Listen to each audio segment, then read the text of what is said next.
Hello, இன்றைக்கி என்ன பார்க்க போகிறோம்னா ஹெர்பல் டீ பார்க்க போகிறோம். ஹெர்பல் டீக்கு வந்து ஆவாரம் பூ நல்லா காய வச்சுருக்கேன். இது பார்த்திங்கன்னா நெல்லிக்காய் இலை, பெருநெல்லி இல்லை அதோட இலை. இது வந்து எலுமிச்சம் இலை, அது கூட லெமன் கிராஸ் வந்து வெட்டிட்டு வந்து வச்சுருக்கேன்.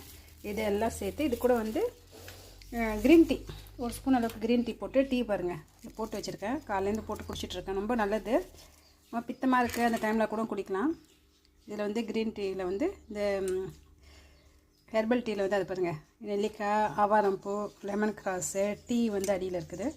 எல்லாம் போட்டுட்டு அப்புறம் வந்து எக்ஸ்ட்ரா வந்து இஞ்சி நல்லா ஒரு துண்டு, நல்லா ஒரு விரல் அளவுக்கு ஒரு இஞ்சி வந்து நல்லா சீவி போட்டுட்டு நல்லா தண்ணி கொதிக்க வச்சு நல்லா சுண்ட வச்சு குடிங்க. சூப்பராக இருக்கும், உடம்புக்கு ரொம்ப நல்லது, ஹெல்த்திங் கூட. ட்ரை பண்ணி பாருங்கள். பாய்.